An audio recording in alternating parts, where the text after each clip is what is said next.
belajar anak didik kami sekalian, bertemu kembali dengan saya Nova Delima Panjaitan. Anak didik kami sekalian, pelajaran kita kali ini adalah tentang kerajaan bercorak Hindu-Buddha di Indonesia. Akan tetapi dalam pertemuan ini kita khususnya itu hanya membahas tentang seputaran kerajaan Kutai. Anak didik kami sekalian, kita perlihatkan dulu kira-kira apa sih bagian-bagian yang kita pelajari dari kerajaan Kutai ini. Nanti sebelumnya kita telah membahas itu tentang bagaimana zaman praaksara sampai dengan asal-usul bangsa Indonesia. Di sini anak didik kami sekalian, ternyata zaman praaksara itu adalah zaman di mana kehidupan manusia atau manusia purba di Indonesia memiliki kepercayaan terhadap animisme dan dinamisme. Akan tetapi setelah berubah menjadi kerajaan Hindu-Buddha, kepercayaan bangsa Indonesia berubah menjadi percaya terhadap dewa-dewi. Oke anak didik kami sekalian, dan telah kita pelajari sebelumnya bahwasannya ada beberapa teori yang mempelajari atau yang menyebutkan bahwasannya versi-versi bagaimana proses kedatangan atau bagaimana proses masuknya agama Hindu di Indonesia. Kali ini kita saksikan seputaran tentang kerajaan Kutai.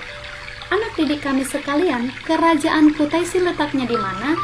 Kerajaan Kutai itu ternyata berada di sekitaran Sungai Mahakam, Kalimantan Timur. Kira-kira di mana sih letak Kalimantan Timur ini? Kalau ini posisi Kalimantan yang kita lihat ini, Kalimantan Barat kan di sini. Oke. Kemudian Kalimantan Timur itu ada di sini yang warna merah ya.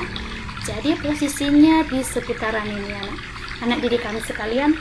Kemudian seperti yang saya singgung sebelumnya, bahwasannya sistem pemerintahan dalam kerajaan Kutai ini sendiri sudah masuk kepada kerajaan, bukan kepala suku lagi.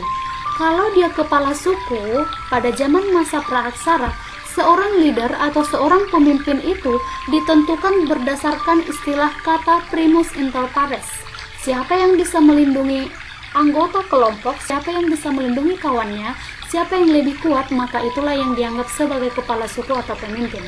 Akan tetapi dalam kerajaan Kutai atau setelah masuk dalam babak kerajaan, maka pemimpinnya itu secara turun-temurun diteruskan sebagai pewaris tahta kerajaan gitu ya. Kepercayaan kerajaan Kutai anak didik kami sekalian, kalau dia pada masa praaksara sebelumnya sudah saya sampaikan, itu adalah kepercayaan animisme dan dinamisme. Akan tetapi setelah masuknya Hindu-Buddha di Indonesia, karena kerajaan Kutai ini adalah aliran Hindu, maka kepercayaannya itu adalah Hindu Siwa gitu ya. Kemudian mata pencahariannya bagaimana? Dulunya ternyata kerajaan Kutai ini mata pencahariannya ada dari sektor agraris, pertanian, peternak, dan perdagangan. Di mana di sini berarti ada maritim, ada pertanian dan peternakan gitu ya. Jalur perdagangan itulah jalur maritim gitu ya. Kemudian apa sih sumber kerajaan Kutai ini sendiri? Sumbernya itu adalah ditemukannya 7 tiang batu. 7 tiang batu di sana didikan sekalian melihat gambar ini.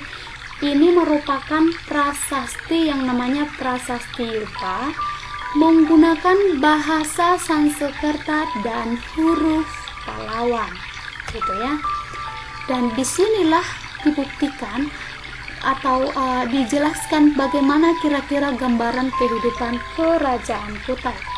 Dan diperkirakan kerajaan Kutai ini mengalami perkembangan sekitar abad ke-5 Masehi gitu ya. Dan anak didik kami sekalian, kerajaan Kutai ini ternyata merupakan kerajaan bercorak Hindu tertua se-Indonesia, atau bahkan saya sampaikan kerajaan tertua se-Indonesia gitu ya. Kemudian corak kehidupannya tadi setelah saya sebutkan itu adalah berupa kerajaan yang mana kepemimpinannya itu adalah seorang raja atau ratu gitu ya, berdasarkan garis keturunan. Berbeda dengan masa praaksara telah ada peralihan gitu ya. Kenapa ada peralihan? Kalau masa Prahaksara itu adalah sistem primus inter pares dan sistemnya itu demokratis, gitu ya. Oke, anak didik kami sekalian, ternyata ada 3 tokoh atau 3 pemimpin atau raja yang terkenal pada masa kerajaan Kutai ini. Yang pertama itu adalah Kudungga. Kudungga ini dulunya disebut sebagai kepala suku. Kepala suku pendiri kerajaan Kutai. Dia memiliki seorang anak yang disebut dengan Aswawarman, dan Aswawarman inilah disebut sebagai Wangsakarta atau pendiri dinasti. Jadi pada masa Aswawarman inilah kerajaan Kutai menganut agama Hindu, gitu ya. Kalau masih pada kepala suku tadi awalnya itu adalah Kudungga, masih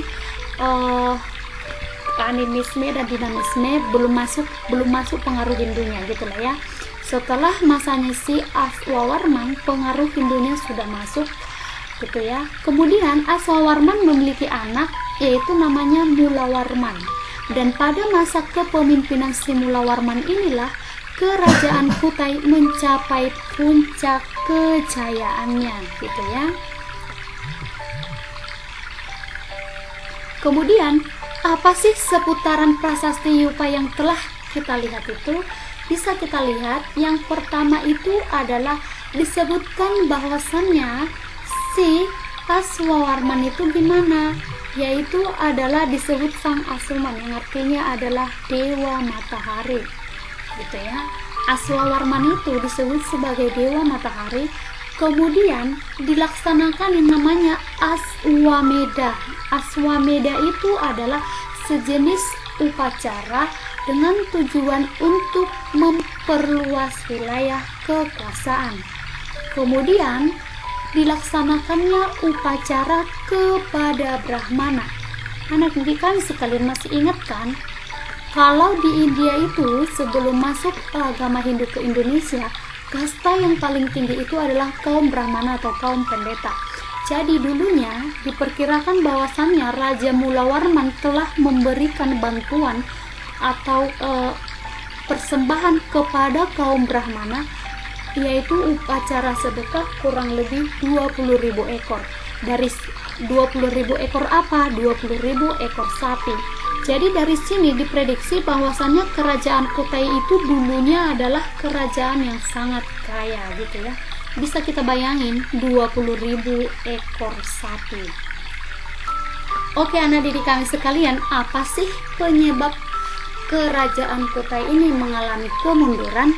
Yang pertama itu adalah diperkirakan karena terjadinya kerusakan lingkungan alam. Kemudian adanya pendatang-pendatang baru sehingga penduduk kerajaan Kutai mengalami terdesakan atau mengalami desakan, sehingga beberapa diantaranya akan menyingkir ke daerah-daerah pedalaman. Kemudian di mana yang tidak mampu berpindah itulah yang tadi masuk ke pelosok-pelosok, gitu ya. Jadi semakin melemahlah kerajaan Kutai. Kemudian berakhirnya kerajaan Kutai ini diakibatkan oleh faktor dari dalam dan dari luar, yang artinya di sini semakin kuat pertahanan di dalam, maka semakin kerajaan tersebut akan bertahan. Tetapi kalau nggak kuat dari dalam, maka akan mengalami kehancuran, gitu ya anak didik kami sekalian. Intinya anak didik kami sekalian, dipelajarilah seputaran kerajaan Kutai, bagaimana keadaan politik, kepercayaannya, ekonomi, sosial, pemerintahannya, gitu ya. Demikian anak didik kami sekalian yang bisa saya sampaikan. Sekian dan terima kasih, semoga bermanfaat.